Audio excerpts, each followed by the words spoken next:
Hello, everyone. Welcome to Among the Lilies. I am happy to chat with you today. I was going to record a couple days ago, but I was having a really bad day. And so I was like, tomorrow I'll record because I'll feel better. And then I didn't. And then I'm like, tomorrow. But tomorrow will never come. So I'm just going to record today, even though I'm not feeling great. I just want to thank you so much, all of you, for your prayers and your support. Um, I I find it really hard to be sick and not feeling well and my brain not working well. And I don't know. You guys have just been amazing and beautiful. I read something the other day. I don't even know where I got it from, but it was Pope Francis talking. And someone said, I don't know if it's because he's suffering and can't even stand and it's the pain that's where he's coming from. But he just so beautifully um, kind of spoke into our brokenness. And so I shared it on Instagram. So some of you may have seen it. Hello from Oregon. Hello. So some of you may have seen it on Instagram, but I know not all of y'all are over on Instagram. So I wanted to go over it with you and just kind of share some of the ways that it really just touched my heart and is inspiring me. Um, I'm on new medication. So I am working through, I put up a picture yesterday on Instagram and I said that I was at the chiropractor trying to get some pain relief. And most everyone was amazing and beautiful and really nice and saying, I'm praying for you. I also have mast cell activation syndrome, or I also have chronic Lyme, or EDS, or IBS, or endometriosis, whatever, the plethora of things. And they're beautiful and really nice. But one person was like, you should go to a real doctor. A chiropractor's not going to help you. And I was like, I go to a real doctor too. like, I, I think when people are sick and it's been like a chronic thing and it's been going on for a long time, it's hard for others to have patience with you. Um, and I get that. I get that. Like I know when I went and I hung out with my family over the summer in Texas, and one of my sisters like, how come you didn't tell us like how bad you are? Like just the way I was moving, I was just in a lot of pain. I'm like, it gets old to be like, oh yeah, I'm still feeling really sick. No one wants that. No one wants to hear it, and no one enjoys sharing it unless you're like in the people's daily lives and it's like, hey, I need help. Like I was at a co-op on Tuesday, and it's a great co-op. It's not a drop-off program. You stay there with your kids. It's Charlotte Mason. It's lovely. And I was trying to hold it together through it. And one of the other ladies just looked at me and was like, Cameron, you don't look like you're doing well. Are you okay? And I was like, no, I feel really horrible. I'm on new medication and the die-off's really bad. And my body, I don't know if it's the Epstein Barr or whatever thing, there's something. So they're trying to kill off bad things in my body, and my body's just not handling it well. And I'm taking things to help with the die off, but like everything just hurts more, and I'm needing to wear my brace more. And it's just, I'm really inflamed, a lot of inflammation. So you could probably see in my face, I have like really big eyes, and not big eyes. Big eyes are a good thing. I have really big bags under my eyes and just puffiness and swollenness. And I got to the point where I was like, I need to go home. And I was like, no, I need to be here, And I kept like, I don't know, kind of arguing with myself, like, I can do it. And I'm like, I can't. And so I told a friend, she's like, go home. I'll take your kids, after. And it was good. And like, I literally just got in bed and couldn't move until that evening. I think I came down at dinner time. And there's days like that. But I read this, and my prayer's been like I'm okay suffering, but I don't like my family and the people around me suffering. Like that's really hard. I think that's one of the worst things when it is like a chronic thing that keeps coming up. Um, yeah, it's one of those. Hi, hi everyone coming in. Thank you for saying hi. Yes, I do follow a low histamine diet. I am very strict with what I eat. My list of things that I eat are smaller than the list of things that I don't eat. And I do have a really good. In fact, I think I'm going to have her on. I have this doctor. So I was seeing specialists in Cleveland Clinic for a long time, and a lot of different specialists to get more diagnosis. And I'm seeing like a MD doctor, but it's functional medicine as well. And so I take so many different supplements, but I overreact to things. So even like an herbal supplement, it's like, okay, we want you taking 20 drops of these. I have to start with one drop. And sometimes I react so badly to that one drop. It like takes me forever to build up. And so I am, and I have medicine, I have prescriptions that I'm on. So I'm doing like all the things. I have like a red light therapy over there that does ultraviolet light, red light. So I'm doing a lot, and I'm educating myself, and I'm learning more, and I appreciate it. I appreciate all the input I get from people. I really do. And and a part of me like doesn't want to really share what's going on with me, but I feel like that's my thing, like just being real and sharing. And if I don't know, I feel like I need to share like the health stuff as well, because that's so much of where I'm coming from, or when I have times that I can't be doing my interviews, like just because I'm having a flare up and everything hurts and it's rough. I want to share that with y'all, but I want to share, I want to share this. I think it was like a speech. I don't even know where it was. So if any of you know where it is, feel free to let me know. I think maybe I came across it on Facebook, but um, Pope Francis just said some really amazing, beautiful things, and I just want to share it. I feel like when someone says something stupid, we're all like, oh my goodness, did you hear what he said? And we're all talking about it. This stupid thing that some politician said, or that our Holy Father said, or some pastor said. And we're really big to like scream it from the rooftops when someone says something dumb. But when someone says something good, we don't often, or if there's a scandal that's broke, we're all kind of talk about it and know. And I think we need more positive things. So I, yeah, I'm not in a great positive mood. So, but I'm trying to be. I'm trying to put on a smile and be loving and patient. But I wanted to read this to you and just kind of go through it. So he starts by, Pope Francis starts by saying, you can have flaws, be anxious, and even be angry, but do not forget that your life is the greatest enterprise in the world. Only you can stop it from failing. Um, our lives are amazing. Like they are such a gift. Even when we think about the worst time that we've ever been in, whether it was like COVID lockdown or right now with chronic pain and just like moving your head a little bit, everything hurts. You have stabbing pains, um, a migraine, and the lights are just killing your head, or your loved one has just died. Whatever it is, like it can get bad, but it's still a really good life. Like my life is so amazing, and I'm so thankful for it. And I need to remember to stay positive and stay on top of it. So I find when I'm like in times of turmoil to like keep like a gratitude journal, or just to keep smiling and saying like, praise God, like, okay, Lord, by your grace, praise God.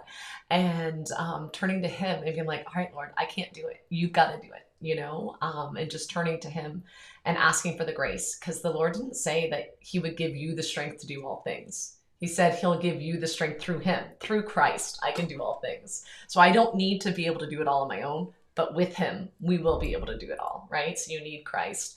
And yeah, and in moments of anger and anxiety, and when we're focusing on all our flaws and shortcomings, it's harder, but that's when we really need to turn to the Lord that much more. You are appreciated, admired, and loved by so many. I think we can forget this. So like as I shared, I posted this thing on Instagram, and honestly, there was like, I don't even know how many, like 20 comments, and they were lovely and beautiful. And there was one that was like, go to a real doctor. Chiropractors aren't going to help. And I don't even think it was that negative, but like, that's the tone I read it in, right? Or Matt will like, honestly, I tell him he's not allowed to read his YouTube comments because you guys are great. I'm like, my people are so nice, but his people, they're not. I mean, some of y'all listen to him and I'm sure are nice, but I find that he gets a lot of negative things.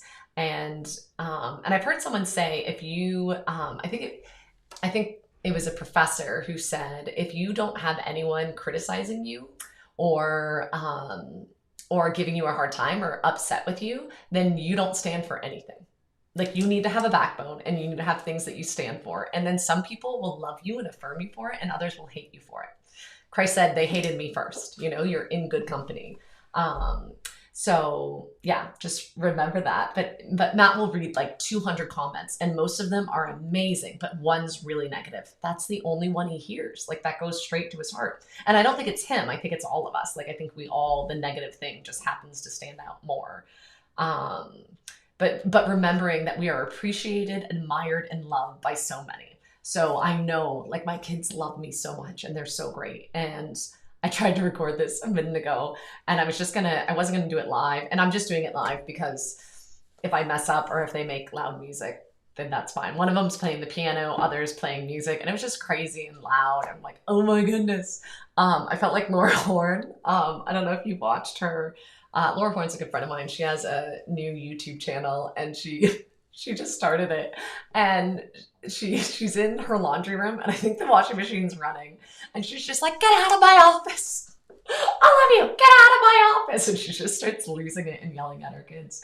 And I feel like that's sometimes how I feel, like internally. And I'm like, these kids love me. Like they are for me. They're not against me. My husband loves me and is for me. There's so many people that that love me, and I am so blessed to have good friends and good fellowship and a good family. So remember, you are appreciated, even if people aren't saying it to your face. I'm sure they say it behind your back all the time. We're so appreciative for you. You are appreciated, you are admired, and you are loved by so many. Remember that being happy is not having a sky without storm, a road without accident, a job without effect, a relationship without disappointment. And I think that's so true. Like I think about the sky and it's so glorious and good, but when there's a thunderstorm or poor Florida, again, another tropical storm, another hurricane, and you're like, we haven't even recovered from the last one, and it's so easy to just be like the negative. Look at these hurricanes, look at the storms, all this devastation. And it's not to belittle that, but so much of the year we're freezing cold up here in the north, and y'all down there are like living it up in the sunshine and the beautiful beaches. And so it's like we need to be aware and like take a step back and be like, okay, there's really good times in the sky as well as the storm. And same with a road without accidents. Like accidents happen, but we need to step back and look more, I don't know, more clearly, I guess. To be happy is to stop feeling like a victim and become the author of your own fate.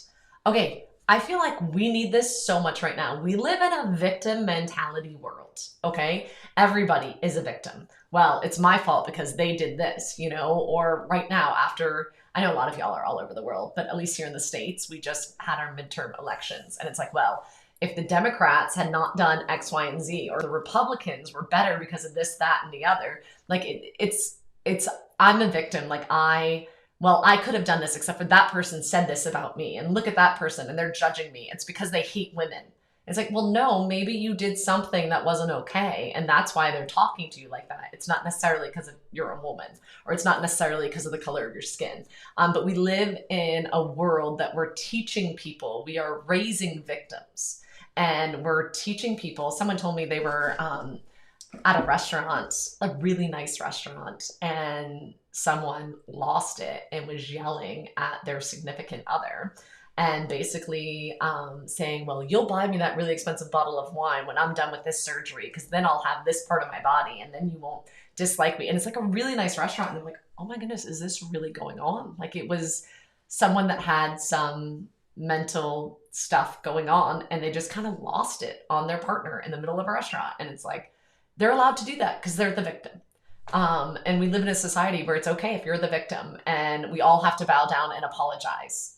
Who was it? Was it Kamala Harris? I don't know. Someone recently apologized because they accidentally took down their pronouns on their, whatever it was, Twitter, Instagram, their social media page. They had pronouns, and apparently they didn't put them, and someone got upset. And they're like, oh, I'm so sorry. They must have somehow fallen down by accident. Like, you don't need to apologize because you didn't do something. Like, if you said you were going to do something, so if you said, I will pick you up at this time for you to have, I don't know, dental surgery or whatever, then yeah, if you don't do it, you need to apologize. That's something that you said that you were going to do and you didn't do. That's not okay. You need to apologize. We all make mistakes. Ask for forgiveness. But we shouldn't always feel like we have to apologize for every single thing because of the way we look or something we've said or not said. Yeah, this cancel culture is not good. And we need people to know, in order to be happy, you cannot be a victim, okay? To be happy, and this isn't me, this is, well, I'm saying that as well, but Pope Francis says to be happy is to stop feeling like a victim and become the author of your own fate. In Australia, they have this saying, you're old enough and ugly enough to do it yourself. They're not saying that you're ugly. Well, they are. But I remember the first time Matt said it to me, I was like super offended. And he would say it to the kids. I'm like, don't say it. They're not ugly. And he's like, I'm not saying they're ugly, but it's like, you're old enough and ugly enough to do it yourself. Like, figure it out. Like, you're a big kid. You can do this. A 3-year-old that spills their Cheerios and throws a fit, it's like, okay, developmentally, it's okay that you're throwing a fit, but I'm going to get down, look the 3-year-old in the eye, and be like, hey, it's okay that you spilled the Cheerios, but now we need to clean it up. Here's a dustpan. I'll help you do it. Let's do it together. And for a 3-year-old, it's rational that they're throwing a fit. They calm down, they sweep it up, they're fine. We're over it. But we have 30-year-olds that are throwing a fit and yelling and crying and screaming. And we're like, whoa, you can clean it up. It's not that big of a deal. It's like, no, I hate you. And they're like throwing a fit. We're not being tolerant enough of them. In the name of tolerance, they are allowed to yell at us and tell us all the things that we're not doing right. And that's just not okay. Like, this is behavior of a little kid. Um, I've been going through some training, and one of the things they talk about is traumas. And they say that developmentally, you may be looking at someone that is like 12 years old. Physically, they're a 12-year-old. But because of immense trauma they went through when they were young, internally, they act more like a 2-year-old or a 4-year-old. And I think we live in a society of people like that. They may look like grown-ups, but they don't act like grown-ups. Okay, we need to put on our big girl pants and stop feeling like a victim and become the author of our own fate. It's working through, it's walking through deserts, but being able to find the oasis deep in the soul. Yeah, walking through hard times, times of suffering and pain and sickness, whatever it is, but finding that beautiful little oasis deep within, right? Yeah, we need to. This is where I think it's so important to take time to pray and meditate and just take time with the Lord and see I feel like with the eyes of the Holy Spirit, we can see the good, we can see the beauty and the peace and the calm. And the more, and I am a very, well, I would say go-go person, but I'm like sitting nowadays a lot. But like more of a thinking about everything going and just moving a lot. But they talk about like a water, and when the more settled the water is, the more you can see a reflection in it. So taking our deep breaths. This is where I really like to use the Jesus prayer. Because of my POTS, I have issues with my heart rate and blood pressure.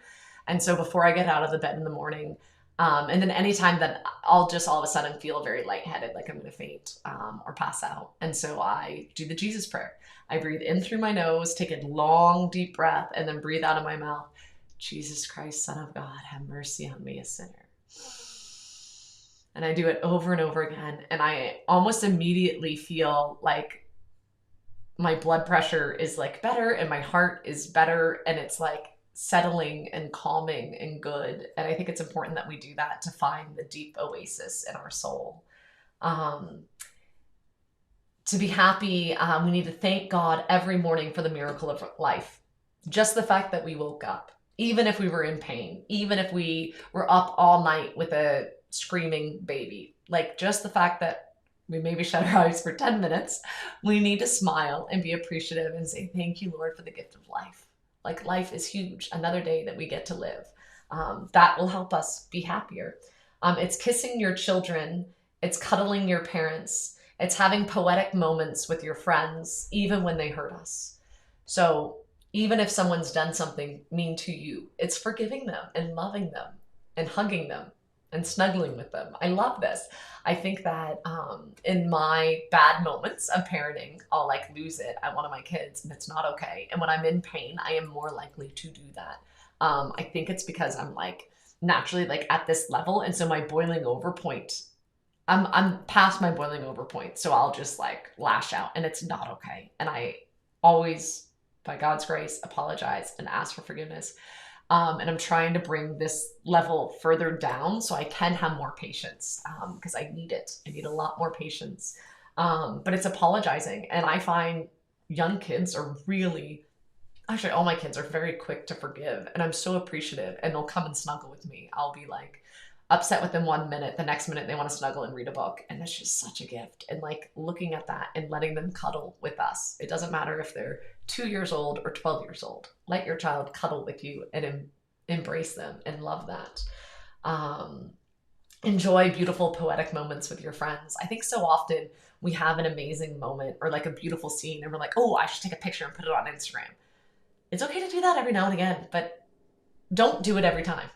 Like maybe only do it every 5 times and just enjoy the moment. Just appreciate this is amazing. I love this. And I'm just going to soak it in. I'm just going to enjoy it. I don't need to share it with the whole world right now. Okay. Being happy is letting the creature that lives, no, letting the creation, no,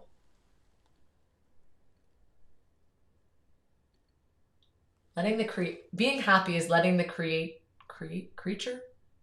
Creature. My brain's not working and I can't read, sorry. That lives in each of us live, free, joyful, and simple. Being happy is letting the creature that lives in each of us live free, joyful, and simple. Yeah, that makes sense, right? That makes sense.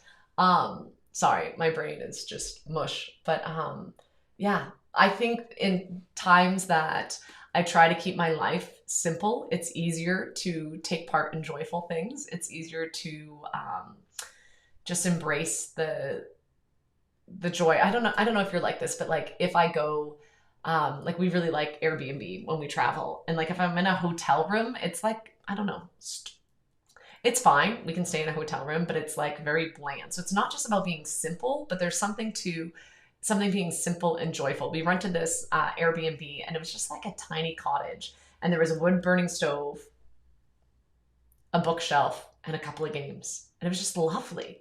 And there wasn't stuff everywhere. Like it was really peaceful and just really good. And it was like, it was easy to find the joy in that. Where I've been at other people's houses, or I rented an Airbnb one time and it was a hoarder's house. It was horrible. I was like, I can't even sit in this room.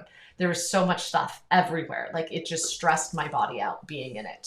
So I think there's something to the simplicity of that. You have the maturity to be able to say, I've made mistakes. It's having the courage to say, I'm sorry. That is so true. I've done an episode before on conflict resolution, and it's not good just to have a conflict, but it is really good to have a conflict and then a resolution. So saying like, I've made a horrible mistake here. I am so sorry. Please forgive me, and letting the other person forgive you. So it's not just a conflict. Conflicts help us grow. They're hard to have, but they're good to have. I had one today with someone it was really hard. And I'm like, I'm so sorry. I really like you. I think you're a great guy and I appreciate all that you do. But these things are not okay. And it went so well and he was so receptive and it was like, okay, great. Now we can better work together to resolve this situation. Yeah, so do it. Like have the courage to speak up and say that you're sorry, especially when you're the one that's done something wrong. I would say it's easier, but I'm very, I don't know. I don't know if it's because I'm so choleric or I don't know what it is. I have a hard time admitting when I'm wrong, but I try to, by God's grace. I'm like, all right, Lord, give me the grace to just say, I'm sorry. Having the sense to say, I need you, like telling others that you need them. Like right now, we're in the process of redoing our kitchen and our pantry is a big hot mess because they're building us a pantry, but there's all this food that needs to be moved back and forth. And so I have a great guy who's helping work on the house, and his wife also suffers from chronic pain and a lot of the same health issues that I have. And so he just moved it. And I was like, I can do it if you need me to. And he's like, no, you shouldn't do it. I'm like, well, I can get the kids to do it because I can't do it. It'll wipe me out. But he just did it for me, which was great. And now moving the stuff back in, I'm going to get the kids to help. I can't do it on my own. I need others and I need more help than I normally do. It's hiring, if you can afford it, hiring a cleaner to come in and just take one thing off your plate and be like, okay, this is what I'm going to get done. It's having the ability to say, I love you. It's so important to tell the people that you love them. May your life become a garden of opportunity of happiness, that in spring may be a lover of joy and in winter a lover of wisdom. I love this, that your life can be a garden of opportunities for happiness. We're doing a nature study with our kids and I'm loving it. We are taking all these kids to a park not far from here. And we just look at the awe and the beauty and the birds and we listen and we look for footprints and we just observe the beauty that is the garden, that is this park. And I love that. Like I have a lot of plants in my main room downstairs where I sit. Well, you can see the lilies behind me. I love beautiful things. And I think there's something to nurturing them and seeing the good and the beautiful in it. So I love, may your life become a garden of opportunities for happiness. It's so good. Um, oh, someone on here is actually a cleaner. Oh, great. Well, feel free in the comment section to give advice for people. My thing is, I have a good cleaner now, and I feel bad that I don't have the energy to clean. And so, like, I try to tidy for them ahead of time, but on days that I can't, I'm like, I'm so sorry. And they're really great about being like, it's okay. Like, we just won't get as much cleaning done but when I tidy, they get more cleaning done. But yeah, okay, let's see what else. And when you make a mistake, start over, because only then will you be in love with your life. We all make mistakes. It's okay. Start over. Admit you're flawed. Admit that you're not perfect. Only then will you be able to love. Only then will you be in love with your life. You'll discover that being happy isn't having a perfect life. In fact, I don't think if you had what you thought was a perfect life, I don't think you could be happy. I don't think you truly could, because I think you'd be trying to keep all the plates spinning and keep everything looking perfect all the time. We see this with celebrities, people that are really rich and wealthy. They're not happy. That's why they often turn to drugs, or turn to another plastic surgery, another thing. They're trying to look better and better and better, or have the nicest things. And that doesn't bring you happiness. That brings you unrest, I think. And yeah, it's easy to like look at your neighbor and be like, you know what, their life does look more peaceful. Like they have 2 cars and I'm struggling and I just have 1 car. If I had 2 cars, then we wouldn't need to, work out schedules as much, or I don't know. There are things, money can help, but then it doesn't solve the problem, right?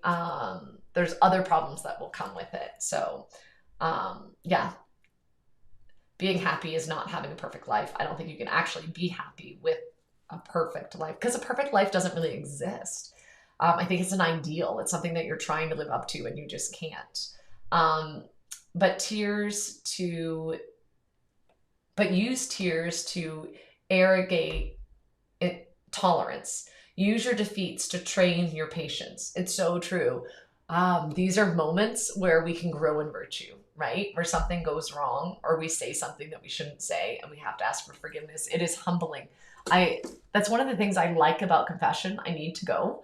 My kids desire to go more often than me. And I think it's because they're being raised with it, where I never went except for like my first right before my first Holy Communion. And then it was like, anytime you do something really bad, like murder someone, I was like, I never murdered anyone. I don't need to go. And so I don't even think I had a second confession until I was probably in high school and got involved in a youth group. And it was just this hurdle I had to overcome, where my kids love it. They're like, oh, I feel so good. They were talking about at dinner time, we often go through and say what we're grateful for about the day or our favorite thing about the day. And I think it was my 13-year-old. It was either my 10-year-old or 13-year-old said, I'm so grateful I went to confession. I just feel so good. I feel like everything is like brighter and more beautiful. And I just feel lighter. I feel like I can almost fly.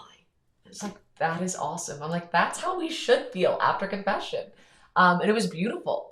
And I wish I felt that freedom every time, but I think it's so good. Use your mistakes with the sincerity of this sculptor. Use your mistakes with the sincerity of the sculpture. So I think it's like when someone's sculpting, like I have this great mug. Look at that. Isn't that a great example? Isn't this gorgeous? I love beautiful. So this is my Among the Lilies mug that a lot of you patrons have. So all of my patrons get this beautiful mug, and I love it. It's beautiful. It's made in the US of A. It's handmade. At least that's what it says on the bottom. But almost all of them look the same. The glaze will be a little different. But I feel like I love it. It's really beautiful. But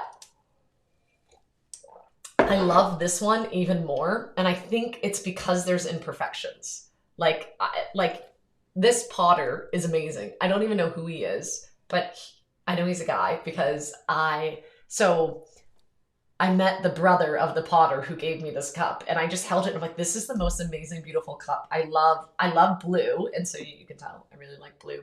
I have 2 cups of tea, by the way, because I forgot I had a cup of tea. I lost it, couldn't find it.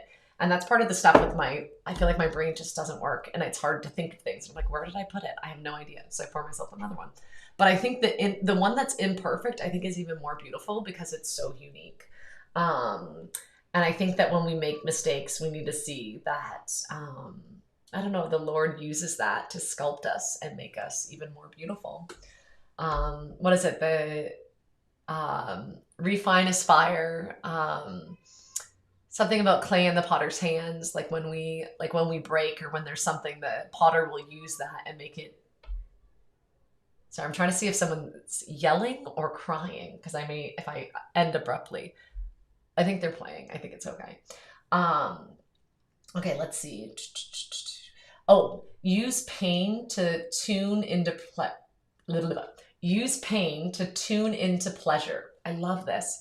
Praying that the Lord would use my pain to let me enjoy more. Like let it become pleasurable. Not that the pain's ever, oh, this feels great now. Not like that, but redemptive, I think. Like using the pain and saying, okay, I offer this up for, like, I think like there's something really beautiful about suffering. I've had friends whose loved ones had died and they've watched them die. And there's something really beautiful with them accompanying them in their last moments of life and seeing that they don't waste an ounce of that suffering. They are offering it up the whole time. And there's a joy and a beauty. And it is hard in the midst of suffering, like in the moment of suffering right now. This is really, really hard. I cannot, by my own strength, get past it. Like, I don't know, so much of it is mental where it's like trying to, especially when you're dealing with something that's like you take a step forward and then 2 steps back. You know, it's exhausting. I think a lot of my health issues happened when I had a miscarriage that ended with the D&C. And so it was like a month of bleeding. It was, no, not a month. It was like 10 days of bleeding, not a month. But like I had a pregnancy that was really rough. I was really sick with. And then I had 10 days of losing the baby. And then I had a D&C. And then I went septic and ended up in the ICU. I was in the ICU for 10 days, but I was in the hospital for a month. And that was 5 years ago. And when I came out of the hospital, I was just crazy sick and my body just didn't work. And so, yeah, I just got, really sick. And I think that's when the Lyme and the, all the things, all the chronic stuff like really flared up. And I've been to so many doctors and so many specialists. And for a while I had to live on these Meyer cocktail IV supplement stuff and my immune system really. And so I think I'm getting better, but I can't quite see the end finish line. I do have these weird diseases, genetic diseases that I'll always have, but I'm like, I've had them my whole life, even when I didn't know that I had them. But they weren't as painful. So I think there's something with the state in which I'm in right now that the inflammation and the pain is just so much greater. And things like washing my hair is exhausting. And going up and down the stairs like wipes me out. Like I feel like I ran a marathon, where I never ran a marathon, but I could have before. Or like I'm more exhausted. Like this morning, sitting up in bed was more exhausting than being in the final championship soccer game where like I ran so much, or doing like a 10K. Like I was more exhausted sitting up in bed this morning, which is ridiculous, right? So it's hard to like see the end game, but yeah, I'm trying to use the pain to tune into pleasure and just really, I think it's a combination of through offering it up and just choosing to let Christ fill that, and then just tapping into the grace, like really, really needing the grace. I wish that there was like this big bucket of grace that I have now, but I really do think it's only in the moment am I given the grace, So it's like I need to be humble enough to say, I need that grace now, and just living on that. Use obstacles to open the windows of intellect. Never give up. Never give up. Never give up. Above all, never give up on the people that love you.